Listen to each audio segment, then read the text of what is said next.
মা মরলে মা পাওয়া যায়, বাপ মরলে বাপ পাওয়া যায়, বউ মরলে বউ পাওয়া যায় না।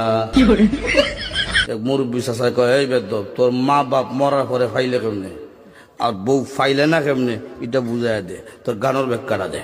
চাচা, আমার বাবা যেদিন মারা গেল, তুই আমার মাথার মধ্যে হাত দিয়ে কুসলেন, কান্দিস না রে বাবা, তোর বাবা মরলে তো কি হয়েছে, আমি তো আছি। আরো কিছুদিন পরে আমার মা মারা গেল। মা মারা যাওয়ার পরে এলাকার বৃদ্ধ বৃদ্ধ মহিলা আয়া কইল, কান্দিস না রে, সব একদিন মরতে হইব, কান্দিস না, তোর মা মরলে কি হয়েছে, আমরা তো আছি রে বাবা। আরো কিছুদিন পরে আমার বউ মারা গেল। বউ মারা যাওয়ার পরে এলাকার কোনো বেচাইয়া হইল না, কান্দিস না, আমরা তোর লাগে আছি। বুঝলেন, হার আছে, বুঝছে কি দেয়।